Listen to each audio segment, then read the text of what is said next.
बच्चों, आज हम आपको एल्किल समूह के बारे में बताएंगे। जैसे कि पिछले पीरियड में हमने आपको एल्किल के बारे में बताया था कि एल्किल का निर्माण किस प्रकार से होता है। तो एल्किल के निर्माण के लिए जो भी एल्केन होगा,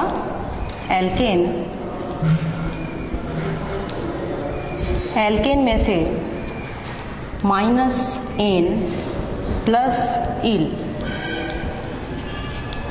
एन प्रत्यय को हटा करके आपको इल प्रत्यय जोड़ना है, तो जिससे जो यौगिक निर्मित होगा उसे हम कहेंगे एल्किल। और यदि हम एल्किल मूलक की बात कर रहे हैं तो इसे हम एल्किल मूलक कहेंगे। और यदि हम एल्किल समूह की बात कर रहे हैं तो एल्केन के साथ जैसे ही एल्केन से एन हटेगा, या एल्केन जैसे मान लीजिए हमने यहाँ पर लिखा CH4 के बारे में आप सभी जानते हैं कि CH4 का मतलब है मीथेन। तो मीथेन में से एक हाइड्रोजन को हटाएंगे आप, एक हाइड्रोजन को हटाने से -H, और इसमें हमको कोई भी समूह जोड़ना है। समूह कई प्रकार के होते हैं। ये समूह हो सकता है क्रियात्मक समूह के रूप में, और ये जो क्रियात्मक समूह है इसको आप प्लस लिख सकते हैं। क्रियात्मक समूह में जैसे मान लीजिए हमने लिखा OH, या हम लिखें जैसे मान लीजिए हम सिर्फ OH लेते हैं, तो OH एक क्रियात्मक समूह है, और OH क्रियात्मक समूह को -H के द्वारा यदि आप प्रतिस्थापित करते हैं तो प्रतिस्थापित करने से यहाँ से एक हाइड्रोजन निकलेगा और OH इसमें जुड़ जाएगा। तो इस परिस्थिति में एक नया बनने वाला जो यौगिक होगा इसे हम इस प्रकार लिख सकते हैं CH3OH। तो ये बनने वाला जो यौगिक होगा इसे हम कहेंगे एल्किल। ये एल्किल है और ये है समूह। तो इस प्रकार से ये अलग अलग हो सकता है, इसे हम एल्किल कहेंगे। तो ये हो गया मेथिल, क्योंकि मेथेन से एन को हटाए आप और इल जोड़ दिए तो मेथिल हो गया। और यहाँ पर आपने जो समूह जोड़ा है उसे हम क्रियात्मक समूह कहते हैं, और ये है यहाँ पर एल्कोहल।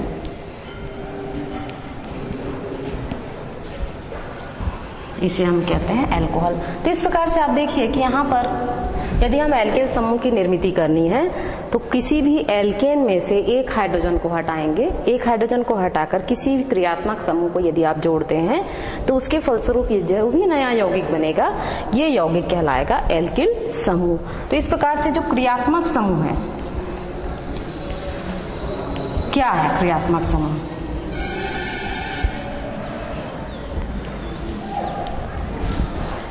यदि हम क्रियात्मक समूह की बात कर रहे हैं, जैसे हम ग्लूकोज की बात करते हैं, मान लीजिए हम ग्लूकोज की बात कर रहे हैं, तो जो ग्लूकोज होता है, ग्लूकोज को हम उसके नाम से जानते हैं, लेकिन अगर हम क्रियात्मक समूह की बात करें, यदि हमको ग्लूकोज का परीक्षण करना है, तो यदि हमको ग्लूकोज का परीक्षण करना है तो उसके लिए सबसे पहले हमको ये मालूम होना चाहिए कि उसका क्रियात्मक समूह क्या है।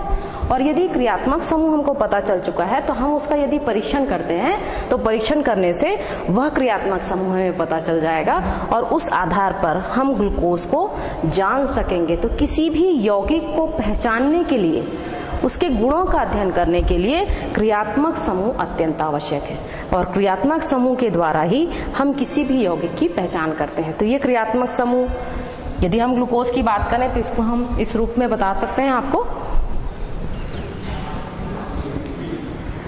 CHO, CHOH, CHOH, CHOH, CHOH, 1 2 3 4 5 और CH2OH। यहाँ देखिए आप, यदि हम इसकी संरचना देखें, ये ग्लूकोज की संरचना, इसका सूत्र लिखें तो इसे लिखते हैं हम C6H12O6। ये लिखा जाता है, इसके बारे में आपको मालूम ही है। लेकिन यदि हम इस संरचना की बात करें, इस संरचना को हमने खोल दिया है, क्योंकि हमको ये ज्ञात करना है कि क्रियात्मक समूह क्या है और क्रियात्मक समूह कहाँ मौजूद है। तो क्रियात्मक समूह यहाँ पर देखिए, यहाँ पर ये क्रियात्मक समूह, ग्लूकोज में ये क्रियात्मक समूह आपको दिखाई दे रहा है, और इसका नाम है एल्डिहाइड। एल्डिहाइड। और यहाँ यदि आप इसको काउंट करें, इसको आप गिनना चाहें तो यहाँ पर आप देख सकते हैं कार्बन की संख्या 1 2 3 4 5 6 है यहाँ पर, और हाइड्रोजन यहाँ आपको दिखाई दे रहे हैं 1 2 3 4 5 6 7 8 9 10 11 और 1 12 यहाँ हाइड्रोजन दिखाई दे रहे हैं। ठीक इसी तरह आप ऑक्सीजन भी देख सकते हैं यहाँ पर 1 2 3 4 5 6 वही संरचना है, लेकिन यहाँ पर आपको बड़ी संरचना के रूप में दिखाई दे रहे हैं, लेकिन ये संरचना को आपने खोल दिया है। तो किसी भी यौगिक को यदि हमको अलग करना है तो उसके लिए हमको उसकी पूरी संरचना को खोलना पड़ेगा, तो इससे हमको उसके क्रियात्मक समूह की जानकारी होगी। यदि इसी संरचना को यदि हम दूसरे रूप में मोल्ड कर लें तो इसे इस प्रकार लिख सकते हैं CH2OH C double bond O CHOH CHOH CHOH CH2OH। अब इसको काउंट करके देखिए आप, इसको यदि आप काउंट करते हैं तो यहाँ पर देखिए कार्बन की संख्या आपको दिखाई देगी 1 2 3 4 5 6, कार्बन की संख्या यहाँ पर 6 दिखाई दे रही है आपको। हाइड्रोजन यहाँ पर 2 3 4 5 6 7 8 9 10 11 और 1 12। ऑक्सीजन यहाँ 1 2 3 4 5 6 वही संरचना यहाँ दिखाई दे रही है, लेकिन दोनों के ही अणु सूत्र कैसे दिखाई दे रहे हैं आपको? समान दिखाई दे रहे हैं। सूत्र वही है, लेकिन दोनों की संरचना आपको दिखाई दे रही होगी, भिन्न भिन्न दिखाई दे रही है। लेकिन देखिए यहाँ पर आपको देखिए, यहाँ जो आपने एल्डिहाइडिक क्रियात्मक समूह देखा था, यहाँ आपको दिखाई दे रहा है क्या? यहाँ पर आप देखिए, यहाँ आपको दिख रहा है, यहाँ आपको नहीं दिखाई देगा क्योंकि यहाँ पर एल्डिहाइड है ही नहीं। यहाँ पर दूसरा क्रियात्मक समूह है और उस दूसरे क्रियात्मक समूह का नाम है कीटोन। तो ये देखिए यहाँ पर एक ही संरचना में 2 क्रियात्मक समूह दिखाई दे रहे हैं। तो ये दोनों ही जो संरचनाएं हैं एक दूसरे की समावयवी संरचनाएं हैं। तो समावयवी संरचनाएं वे संरचनाएं हैं जिसमें इनके अणुसूत्र तो आपको समान दिखाई दे रहे हैं, लेकिन जो संरचनाएं हैं वो भिन्न भिन्न है। जब संरचना भिन्न होती है और इनके अणुसूत्र समान होते हैं, और अणुसूत्र समान है किंतु संरचनाएं क्यों भिन्न है? क्योंकि यहाँ पर जो क्रियात्मक समूह दिखाई दे रहा है ये क्रियात्मक समूह भिन्न है, जिसमें से एक में आप देखिए एल्डिहाइड है और दूसरे में कीटोनिक संरचना आपको दिखाई दे रही है। तो ये जो क्रियात्मक समूह है, क्रियात्मक समूह के आधार पर किसी भी यौगिक की संरचना या उसकी पहचान, जैसे किसी व्यक्ति की एक पहचान होती है कि वह व्यक्ति है, उसके नाम से हम जानते हैं, ठीक इसी तरह किसी यौगिक को यदि हमको जानना है, उसकी पहचान करनी है, तो उसके लिए हमको क्रियात्मक समूह जानना अत्यंत आवश्यक है, क्योंकि इनका ही आपको रासायनिक अध्ययन करना पड़ेगा, इनके ही भौतिक गुणों का अध्ययन करना पड़ेगा। यदि हमको ग्लूकोज का अध्ययन करना है तो सबसे पहले हमको एल्डिहाइड को जानना पड़ेगा। हमको जो परीक्षण करना है वो एल्डिहाइड का करना है, यदि हम ग्लूकोज का कर रहे हैं। यदि हमको इस संरचना का करना है तो इसको कहते हैं हम फ्रक्टोज।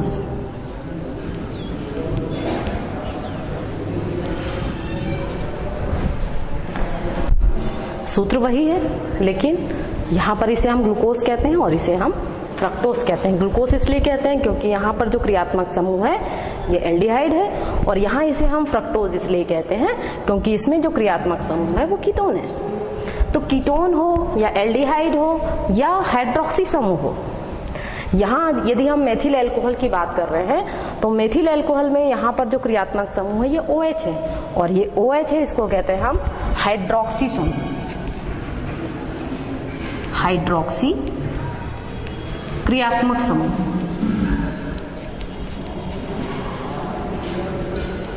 तो क्रियात्मक समूह वह समूह होता है जो किसी भी यौगिक की पहचान करने में मदद करता है। और यदि हम एल्किल समूह की बात करें तो एल्किल समूह वह समूह होता है जब एल्केन में से हाइड्रोजन को हटाकर उसमें कोई भी क्रियात्मक समूह को जोड़ दिया जाता है, तो जोड़ने के फलस्वरूप नया बनने वाला जो यौगिक होता है उसे हम एल्किल समूह कहते हैं। तो इस प्रकार से आप कई समूहों को जोड़ सकते हैं। ये तो सिर्फ एलिफेटिक की बात हुई, एरोमेटिक में भी आप जोड़ सकते हैं। जैसे कि यदि हम एरोमेटिक की बात करते हैं, अभी तक हमने आपको एलिफेटिक के बारे में बात किया है, नेक्स्ट है एरोमेटिक।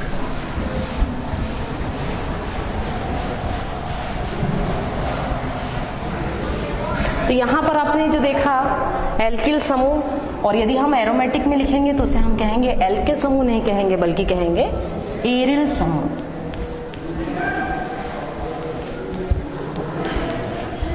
एरिल समूह। तो ये जो एरिल समूह होगा, यदि हम एरिल समूह की बात कर रहे हैं तो यहाँ पर एरिल समूह में जो नाम होगा उसे कहेंगे हम C6H6। इसका नाम आपको पता है, इसे हम क्या कहते हैं? बेंजीन कहते हैं। इसका नाम है बेंजीन।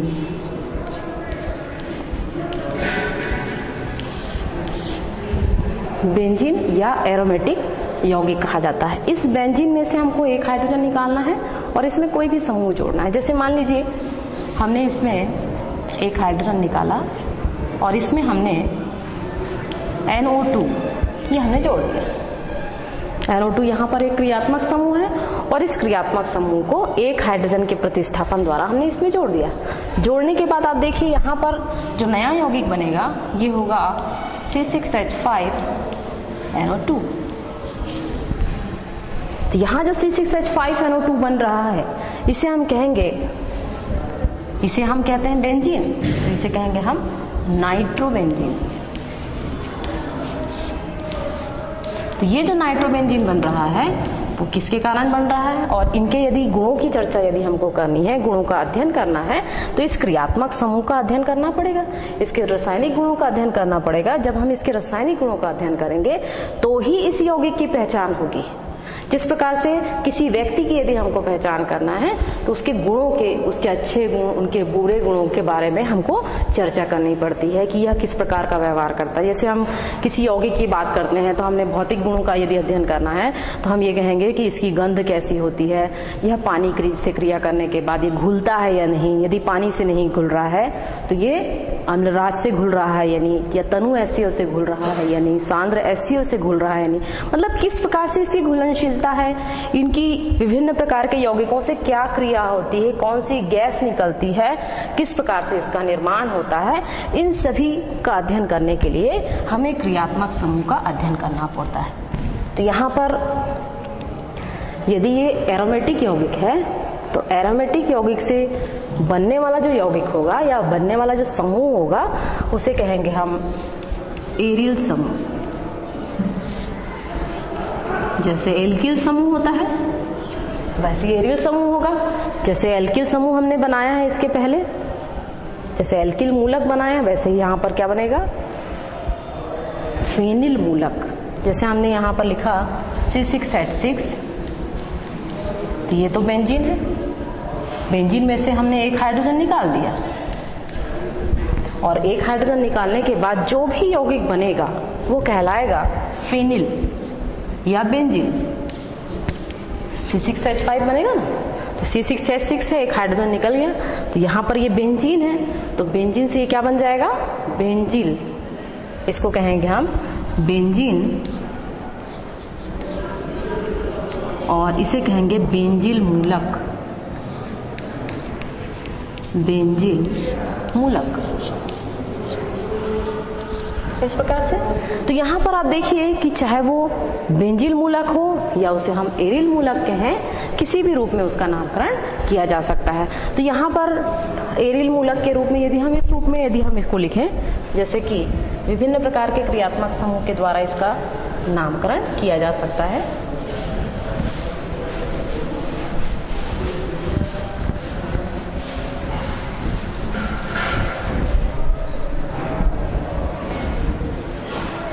C6H6, इसमें मान लीजिए आप यहाँ पर अल्कोहल जोड़ रहे हैं और हाइड्रोक्सी समूह आप जोड़ रहे हैं, और हाइड्रोक्सी समूह जोड़ने के बाद यहाँ पर इसमें से एक गैस आपने निकाल दिया, तो ये बन गया C6H5OH। तो यहाँ पर जो बन रहा है उसे कहेंगे हम बेंजील अल्कोहल।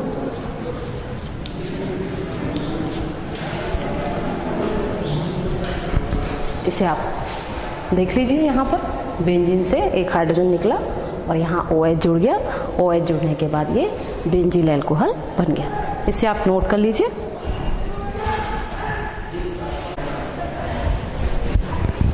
आप आपने इसे नोट कर लिया होगा बेंजील अल्कोहल को हमने किस प्रकार से निर्मित किया। तो इसी प्रकार से यदि हम कोई दूसरे क्रियात्मक समूह लें, जैसे बेंजीन है, बेंजीन के साथ यदि हम यहाँ पर नाइट्रो समूह जोड़ते हैं और इसमें से एक हाइड्रोजन निकाल रहे हैं, एक हाइड्रोजन निकालने से ये बन जाएगा C6H5NO2। तो यहाँ पर इसे हम नाइट्रोबेंजीन कहेंगे।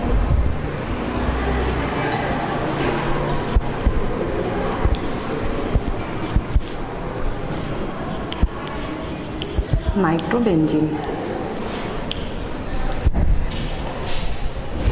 तो इस प्रकार से आप देख सकते हैं कि जैसे हमने एल्किल मूलक का निर्माण किया है, ठीक इसी तरह एरिल मूलक का भी निर्माण किया है। एल्किल मूलक को बनाने के लिए हमें एल्केन में से हाइड्रोजन को निकालना पड़ेगा, और यदि हमें एरिल मूलक का निर्माण करना है या एरिल समूह का निर्माण करना है तो उसके लिए हमें बेंजीन समूह में से हाइड्रोजन को निकालना पड़ेगा। और जैसे हम बेंजीन में से हाइड्रोजन को निकाल देंगे तो उस परिस्थिति में हमें एरिल मूलक की प्राप्ति हो जाएगी या एरिल समूह की प्राप्ति हो जाएगी। नेक्स्ट है, तो इस प्रकार आपने देखा कि एल्किल समूह क्या है और एरिल समूह क्या होता है।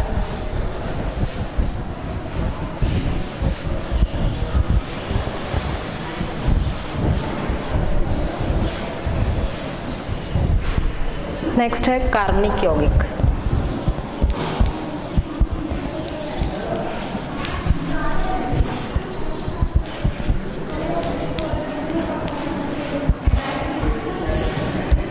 जैसा कि आपको मालूम है कि जो कार्बनिक यौगिक है ये कार्बन, हाइड्रोजन और ऑक्सीजन से मिलकर बने हुए हैं। और यदि हम दैनिक जीवन में देखें तो बहुत सारे ऐसे कार्बनिक यौगिक हैं जिनका उपयोग आप अपने खाने में करते हैं। जैसे यदि हम कार्बोहाइड्रेट की बात करें, कार्बोहाइड्रेट, तो ये कार्बोहाइड्रेट हमें अनाज में प्राप्त हो जाता है, और ये कार्बोहाइड्रेट जो कि कार्बन के हाइड्रेट है, यदि हम इसे लिखें तो इस प्रकार लिख सकते हैं C6H2O का होल Y, कार्बन के हाइड्रेट।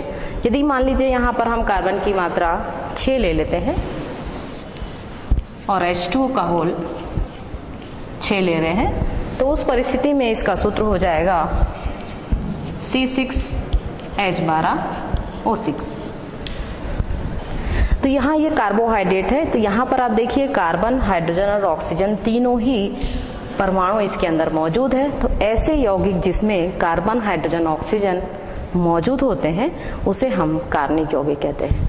तो ठीक इसी तरह यदि हम प्रोटीन की बात करें तो प्रोटीन में भी, प्रोटीन हमें दाल से प्राप्त होती है, प्रोटीन हमें दूध में भी प्राप्त होता है। तो ये जो प्रोटीन है, ये प्रोटीन भी एक कार्बनिक यौगिक है। यदि हम एक महत्वपूर्ण प्रोटीन की बात करें तो ये ग्लाइसिन के द्वारा, ग्लाइसिन एक सबसे छोटा प्रोटीन है और ये अमीनो अम्ल से मिलकर बनता है। अमीनो अम्ल के अणु आपस में संयुक्त होते हैं, तो अमीनो अम्ल में भी कार्बन, नाइट्रोजन, ऑक्सीजन ये मौजूद होता है। तो यहाँ पर कार्बन, हाइड्रोजन, ऑक्सीजन के अलावा भी नाइट्रोजन भी हो सकते हैं, सल्फर भी हो सकता है। तो ये भी परमाणु इसके अंदर मौजूद होंगे तो भी उसे हम कार्बनिक यौगिक कह सकते हैं। तो कार्बनिक यौगिक का मतलब है कार्बन, हाइड्रोजन, ऑक्सीजन तथा उसमें बहुसंयोजी यौगिक। बहुसंयोजी का मतलब होता है कि जिसकी संयोजकता अधिक होती है, जिसकी संयोजकता अधिक होगी उसे हम बहुसंयोजी कहते हैं। जैसे अगर हम नाइट्रोजन की बात करें तो नाइट्रोजन का जो परमाणु क्रमांक है, जैसा आपको पता है, यदि हम नाइट्रोजन की बात करें तो नाइट्रोजन का परमाणु क्रमांक 7 है। इसका यदि हम इलेक्ट्रॉनिक विन्यास लिखें तो इसे इस प्रकार लिख सकते हैं 1s2 2s2 2p3। यहाँ पर यदि हम संयोजी इलेक्ट्रॉन की बात करें तो इसकी संख्या यहाँ कितनी दिखाई दे रही है? 5 दिखाई दे रही है। लेकिन अगर हम अस्टक नियम के अनुसार देखें तो इसमें इसकी संयोजकता 3 होती है, क्योंकि अस्टक नियम के अनुसार 5 इलेक्ट्रॉन में 3 यदि जोड़ते हैं तब ये 8 इलेक्ट्रॉन हो जाते हैं। तो इस आधार पर यदि हम नाइट्रोजन में देखें तो नाइट्रोजन की संयोजकता 3 है। तो जनरली 2 से अधिक होती है तो उसे हम बहुसंयोजी के रूप में देखते हैं। तो इस प्रकार से आप देखेंगे, कार्बोहाइड्रेट की बात करें, प्रोटीन की बात करें या फिर वसा की बात करें, तो इन सभी में आप देखेंगे कार्बन, हाइड्रोजन, ऑक्सीजन मौजूद होता है। या आप पेट्रोलियम पदार्थों की बात करें, पेट्रोलियम पदार्थ, इसमें भी आपको मिलेंगे कार्बनिक यौगिक। तो ये कार्बनिक यौगिक के बहुत सारे उदाहरण आपको दैनिक जीवन में देखने को मिल सकते हैं, जिसका उपयोग आप दिन प्रतिदिन आप हमेशा करते रहते हैं। और यही कार्बनिक यौगिक को यदि हम विस्तार से जानना चाहें तो इसके प्रकारों को हम नेक्स्ट में आपको बताते हैं। नेक्स्ट है कार्बनिक यौगिक का वर्गीकरण।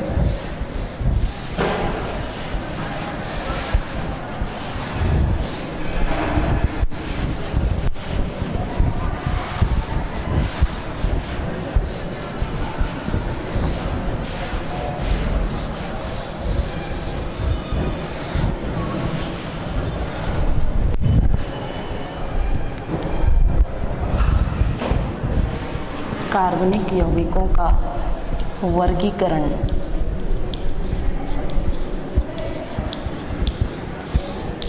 कार्बनिक यौगिकों का वर्गीकरण करें तो इसे महत्वपूर्ण 2 भागों में वर्गीकृत करते हैं। नंबर 1 है विवृत श्रृंखला,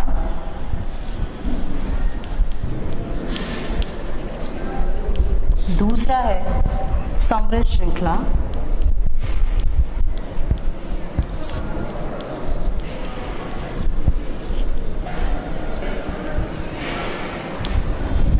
विवृत श्रृंखला का मतलब है खुली श्रृंखला, खुली श्रृंखला। खुली श्रृंखला का मतलब होता है कि जब किसी भी कार्बन की श्रृंखला में कार्बन और हाइड्रोजन से बने हुए जो यौगिक होते हैं वो श्रृंखला एक सीधी श्रृंखला के रूप में होगी या शाखित श्रृंखला के रूप में होगी, तो ऐसी श्रृंखला या ऐसे कार्बनिक यौगिक को हम विवृत श्रृंखला कहते हैं। तो विवृत श्रृंखला के आधार पर यह संरचना पूरी खुले रूप में होगी। दूसरी संरचना है समृद्ध श्रृंखला। समृद्ध श्रृंखला की बात करें तो ये एक बंद श्रृंखला होती है।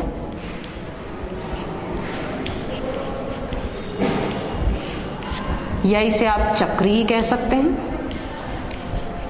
यदि एक चक्र पाया जाएगा तो उसे हम कहेंगे समृद्ध श्रृंखला, और यदि ये अचक्रीय रूप में है तो उसे कहा जाएगा, उसे हम कहेंगे विवृत श्रृंखला। तो खुली श्रृंखला के रूप में आप अलग अलग हाइड्रोकार्बन के रूप में अलग अलग रूपों में, जैसे कि हमने आपको इसके पहले आपको बताया था हाइड्रोकार्बन के बारे में, एक संतृप्त हाइड्रोकार्बन, असंतृप्त हाइड्रोकार्बन के बारे में। तो जो खुली श्रृंखला होती है इसको आप प्रकारों में बता सकते हैं, क्योंकि यहाँ पर संतृप्त हाइड्रोकार्बन की जो श्रृंखला होती है वह एक खुली श्रृंखला के रूप में पाई जाती है। ठीक इसी तरह आप देखेंगे जो बंद खुली श्रृंखला है ये दूसरे रूप में असंतृप्त हाइड्रोकार्बन के रूप में भी मिलती है, जैसा कि हम आपको बता चुके हैं।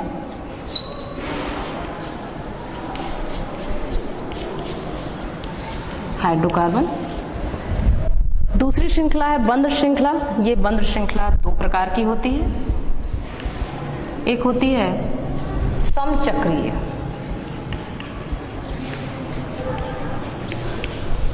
समचक्रीय, और दूसरी होती है विषम चक्रीय।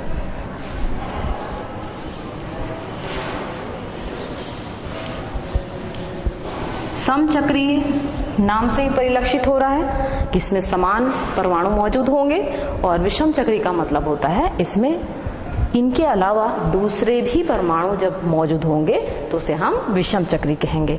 समचक्री को भी यदि हम डिवाइड करें तो इसको 2 भागों में विभाजित किया जाता है। इसे हम आगे ले सकते हैं। समचक्री,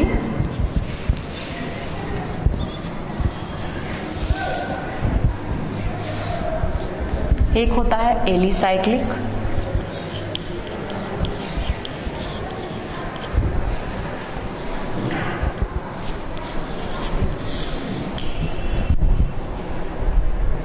समचक्री और विषम चक्री, एलिसाइक्लिक है, और दूसरा है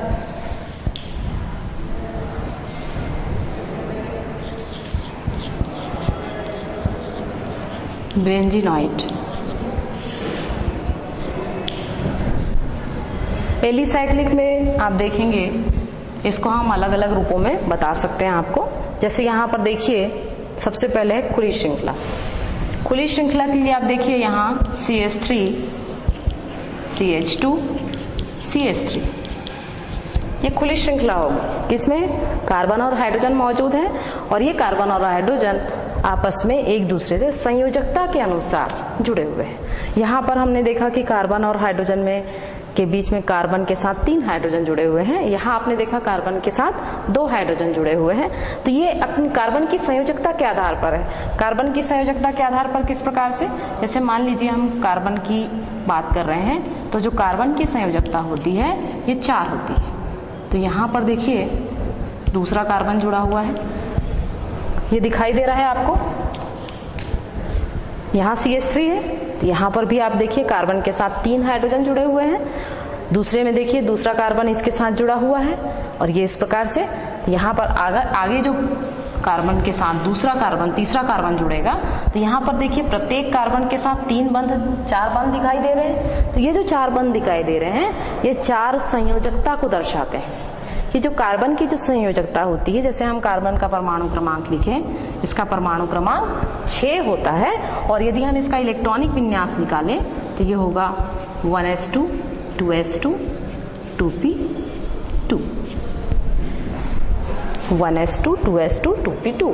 तो बाहरी कक्ष का जो इलेक्ट्रॉन होगा इसमें आप देखिए 2s2 और 2p2, ये नाभिक के बाहर का इलेक्ट्रॉन है, नाभिक के जस्ट नजदीक का इलेक्ट्रॉन है। तो ये कभी भी बंध बनाने में भाग नहीं लेता है, सिर्फ यही इलेक्ट्रॉन बंध बनाने में भाग लेते हैं। तो जो संयोजकता होती है वो संयोजकता इस बात पर निर्भर करती है कि किसी भी परमाणु के बाह्यतम कक्ष में कितने इलेक्ट्रॉन है, या वह बंध बनाने में कितने इलेक्ट्रॉन भाग ले रहे हैं। तो यहाँ पर बंध बनाने में इलेक्ट्रॉन 4 भाग ले रहे हैं, इसलिए यही 4 इलेक्ट्रॉन कार्बन की संयोजकता को प्रदर्शित करते हैं, इसलिए कार्बन की संयोजकता 4 होती है। यहाँ पर कभी भी आप ये नहीं लिख सकते कि यहाँ पर CH3 आपने लिखा तो यहाँ भी आप CH3 लिखेंगे। अगर आप CH3 की बात तुरंत CH3 लिखते हैं तो उस परिस्थिति में जो कार्बन की संयोजकता होगी वो ज्यादा हो जाएगी, और जब कार्बन की संयोजकता ज्यादा होती है तो उस कंडीशन में जो इसकी श्रृंखला है वो कंप्लीट नहीं होगी, और जब श्रृंखला कंप्लीट नहीं होगी तो उस परिस्थिति में आपका ये जो श्रृंखलन की प्रक्रिया है वो गलत हो सकती है। तो गलत ना हो इसलिए आपको ये ध्यान में रखना है कि कार्बन के साथ जो बंध जुड़ेंगे, कार्बन के साथ जो बंध जुड़ेंगे वो 4 ही होने चाहिए, और यदि वो 4 से ज्यादा हो रहे हैं तो उस परिस्थिति में आपका श्रृंखलन गलत हो जाएगा। तो ये ध्यान में रखेंगे आप। तो यहाँ पर हम इसको इस प्रकार से खोल सकते हैं। तो संयोजकता को, किसी भी परमाणु की संयोजकता की हम बात करते हैं तो संयोजकता सभी के लिए अलग अलग होती है। तो यहाँ CH3 के बाद CH2 और CH2 के बाद CH3 होगा। तो इस प्रकार से इसमें आप देखिए ये तो एक सीधी श्रृंखला है, इसको कहा जाएगा नॉर्मल। कार्बन की संख्या यहाँ कितनी है? 3 है, इसलिए इसे हम कहेंगे प्रोपेन, इसका नाम होगा प्रोपेन, इसे हम प्रोपेन कहेंगे। ठीक इसी तरह जब हम इसको आगे बढ़ाएं, यदि हम इसमें शाखा निर्मित करना चाह रहे हैं तो CH3 CH, इसका एक हाइड्रोजन निकल जाएगा और यहाँ पर बन जाएगा CH3 CH3। अब यहाँ पर ये देखिए कि यह भी एक खुली श्रृंखला है, यहाँ पर कहीं से एक गोलाकार रूप नहीं दिखाई दे रहा है और ना ही कोई चक्रीय रूप दिखाई दे रहा है, और जब चक्रीय रूप नहीं दिखाई दे रहा है इसलिए इसे हम कहेंगे खुली श्रृंखला। तो खुली श्रृंखला शाखित भी हो रही है, तो शाखा होने के कारण इसे कहेंगे हम आइसो। आइसो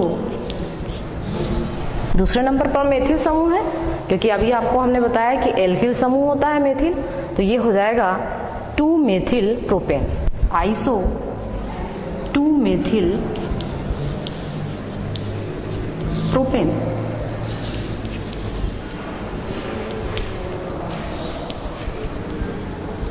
इस प्रकार से, और यदि हम इसको और भी ज्यादा ज्वाइन कर दें तो यहां से एक हाइड्रोजन और हटा देते हैं हम, तो इसकी संरचना इस प्रकार से हो जाएगी CH3 C CH3 CH3, और ये हाइड्रोजन को हमने हटा दिया। हाइड्रोजन हटाने से ये संरचना इस प्रकार बन जाएगी और इस संरचना को हम कहेंगे नियोपेंटेन। नियोपेंटेन।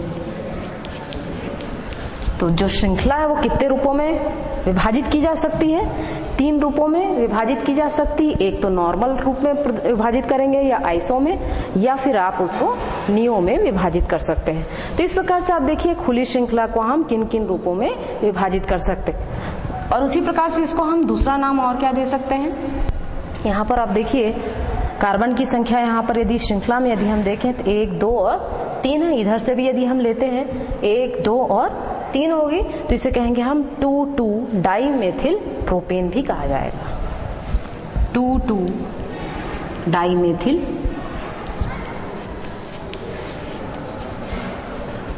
प्रोपेन। तो ये हो गई आपकी खुली श्रृंखला। और खुली श्रृंखला में हम आपको संतृप्त हाइड्रोकार्बन के बारे में बताएं तो ये सभी क्या होगा? संतृप्त हाइड्रोकार्बन होगा। और संतृप्त हाइड्रोकार्बन हम किसे कहते हैं? जिसमें कार्बन के साथ हाइड्रोजन जुड़ा होगा तो हमेशा किस रूप में होगा? एकल बंध के रूप में। जब एकल बंध के, यहाँ सभी जगह आपको कहीं से भी द्विबंध या त्रिबंध नहीं दिखाई दे रहा है, तो यहाँ सिर्फ एकल बंध दिखाई दे रहा है, इसलिए इस हाइड्रोकार्बन को हम कहेंगे संतृप्त हाइड्रोकार्बन। दूसरा हाइड्रोकार्बन यदि हमको यहाँ पर डबल बॉन्ड या ट्रिपल बॉन्ड लाना है तो उसे हम कहेंगे असंतृप्त हाइड्रोकार्बन। तो उसे हम इस प्रकार लिख सकते हैं,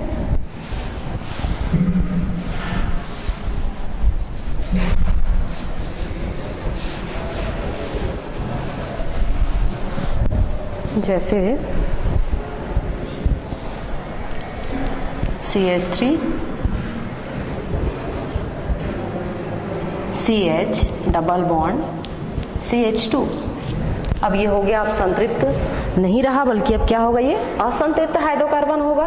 तो असंतृप्त हाइड्रोकार्बन होगा तो नाम तो ये सीधी श्रृंखला ही है, लेकिन इसका नाम हम क्या लिख सकते हैं? 1 प्रोपीन। क्योंकि यहाँ पर डबल बॉन्ड है, डबल बॉन्ड में जो प्रत्यय लगता है वो इन लगता है, इसलिए इसका नाम हो जाएगा 1 प्रोपीन। और यदि हम इसमें शाखा लें तो इसको हम इस प्रकार लिख सकते हैं, CH3 CH3 double bond CH2। तो यहाँ पर ये क्या हो जाएगा? इसका नाम क्या होगा? ये आइसोफॉर्म आ गई, लेकिन है कहीं यहाँ पर ये भी असंतृप्त हाइड्रोकार्बन है और यह भी असंतृप्त हाइड्रोकार्बन है। तो इसे हम लिखेंगे 2 मेथिल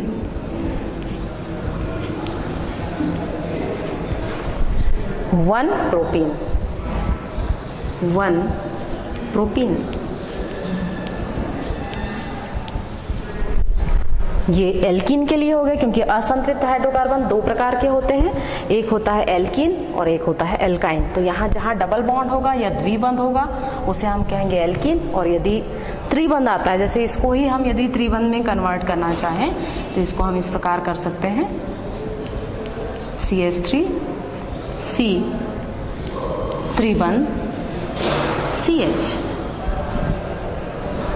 इस प्रकार से अगर संरचना बन रही है तो उसे हम कहेंगे असंतृप्त हाइड्रोकार्बन का एल्काइन। तो यहाँ पर एल्काइन में आप देखेंगे कि यहाँ जो स्ट्रक्चर है, यहाँ पर द्विबंध था और यहाँ पर त्रिबंध है। तो त्रिबंध होने के कारण असंतृप्त हाइड्रोकार्बन का दूसरा प्रकार है जिसको हम एल्काइन कहते हैं। तो ये एल्काइन यहाँ पर होगा। तो यहाँ इसे हम कहेंगे 1 प्रोपाइन। 1, क्योंकि पहले नंबर पर त्रिबंध है इसलिए इसे कहेंगे 1। और 3 नंबर का कार्बन रहता है, जब कार्बन की संख्या 3 होती है तो उसे प्रोप कहा जाता है।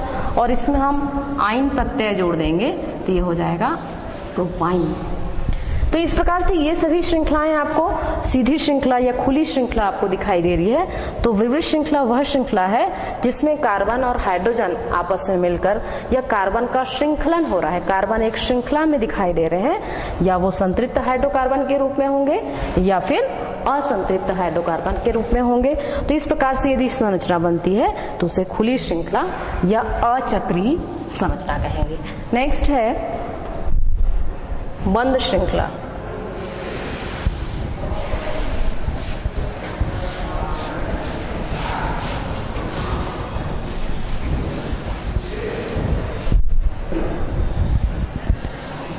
बंद श्रृंखला। बंद श्रृंखला में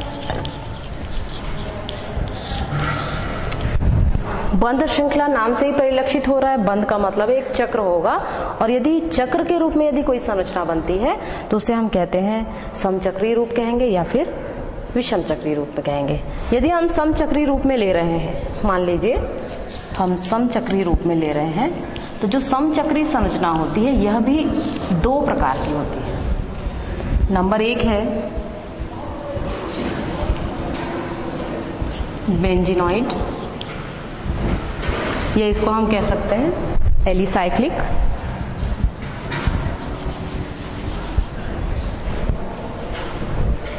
बेंजीनॉइड भी कहा जा सकता है इसे, बेंजीनॉइड।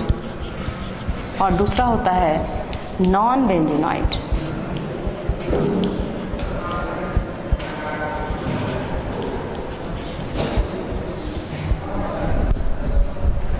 तो समचक्री में पहले तो हमने देखा कि यहाँ पर जो एक संरचना है जिसका नाम है एलिसाइक्लिक, तो एलिसाइक्लिक को दो भाग में विभक्त कर रहे हैं, एक बेंजीनॉइड संरचना है और दूसरी नॉन बेंजीनॉइड। तो यहाँ पर एलिसाइक्लिक संरचना, एक संरचना यहाँ पर समचक्री के रूप में है, दूसरा विषम चक्री के रूप में है, विषम के रूप में यहाँ पर दिखाई देगा। तो जो समचक्री संरचना है ये दो रूप में दिखाई दे रही है, एक एलिसाइक्लिक के रूप में है और दूसरा बेंजीनॉइड या विषम चक्री के रूप में। तो विषम चक्री जो है आपको दो भागों में दिखाई दे रही है। तो इसको हम इस प्रकार से आपको बता सकते हैं, यदि ये एलिसाइक्लिक रूप में होगी तो कैसी होगी।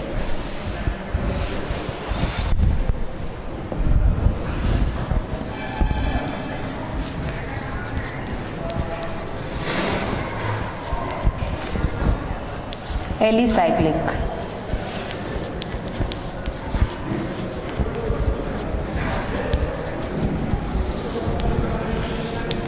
एलिसाइक्लिक होगी तो इस प्रकार की स्ट्रक्चर होगी CH2 CH2 CH2 इस प्रकार से, या इसको हम इस प्रकार से बता सकते हैं,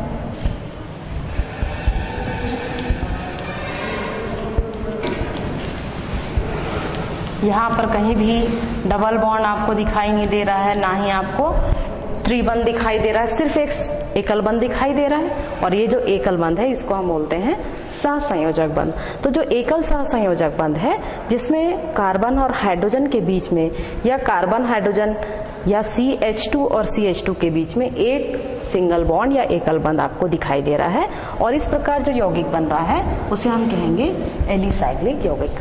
तो एलिसाइक्लिक यौगिक में और एल्केन में क्या अंतर दिखाई दे रहा है, यहाँ देखिए, यदि मान लीजिए एल्केन की बात करते हैं हम, तो एल्केन का सूत्र होता है CnH2n+2।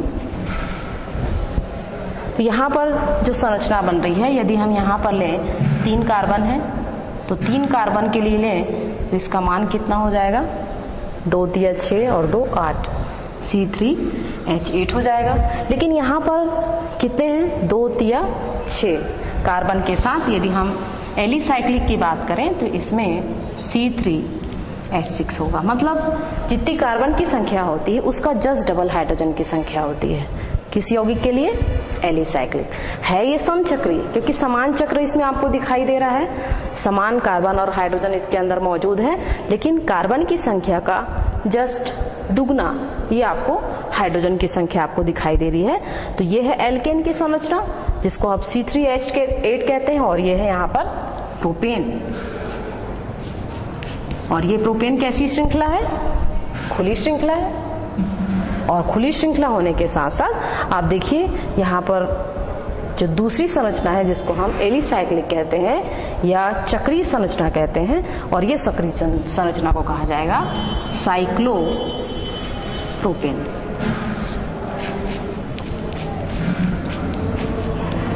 तो इस प्रकार आपने देखा कि किस प्रकार से हमने एल्किल्स मूलक, एल्किल समूह, उनके विभिन्न उदाहरण और कार्बनिक यौगिकों का वर्गीकरण हमने बताया कि किस प्रकार से खुली श्रृंखला को बंद श्रृंखला से हम डिफरेंशिएट कर सकते हैं, उसमें अंतर स्पष्ट कर सकते हैं। तो इसे विभिन्न उदाहरण के द्वारा आप खुद भी इसे तैयार कर सकते हैं। ठीक है, थैंक यू।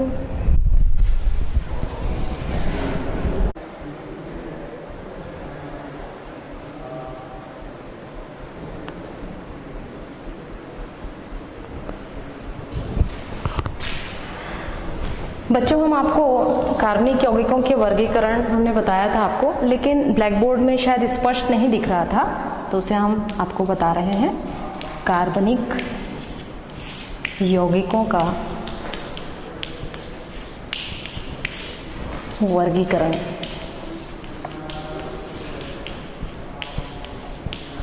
कार्बनिक यौगिकों के वर्गीकरण में आप सबसे पहले देखेंगे यहाँ पर दो संरचनाएं बनती है, एक संवृत या इसको हम विवृत कह सकते हैं, एक विवृत होगी जो कि खुली श्रृंखला होगी, इसको आप खुली श्रृंखला कह सकते हैं,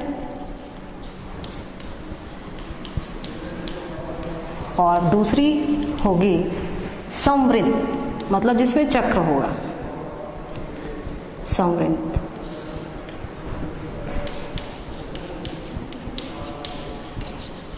तो इसको आप चक्रीय कह सकते हैं, और ये खुली श्रृंखला होगी। और यहाँ पर जो खुली श्रृंखला है और संवृत श्रृंखला दो प्रकार की होती है, एक होता है समचक्रीय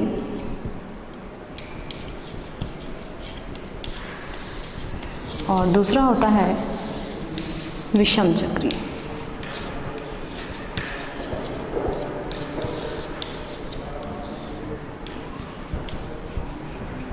तो यहां पर आप देखेंगे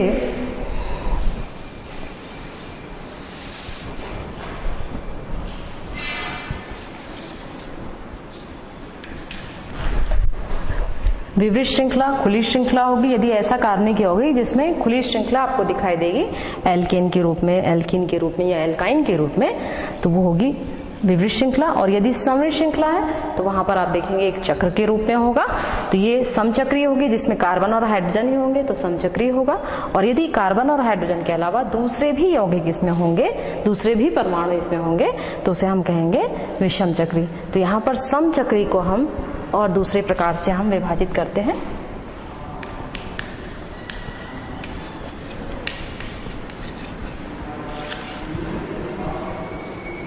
एक होता है यहाँ पर एलिसाइक्लिक,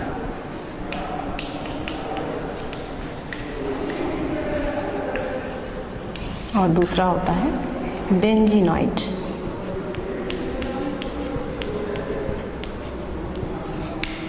तो यहाँ पर आप देखिए जो एलिसाइक्लिक संरचना है, ये एलिसाइक्लिक संरचना इस प्रकार की होती है कि इसमें कार्बन और हाइड्रोजन होंगे, लेकिन ये बेंजीन की संरचना नहीं होगी। तो इस प्रकार से ऐसी संरचना को हम एलिसाइक्लिक संरचना कहते हैं। और दूसरी संरचना जिसमें बेंजीन रिंग होगी उसको हम बेंजीनाइड करते हैं, जिसमें आप देखिए बेंजीन की संरचना में C6H6 के रूप में होगा। यदि हम एलिसाइक्लिक संरचना के रूप में लिखें तो इसे हम इस प्रकार लिख सकते हैं CH2 CH2 CH2 इस प्रकार से। तो इसे यदि हम नाम लिखना चाहें तो इसे हम साइक्लोप्रोपेन कहेंगे।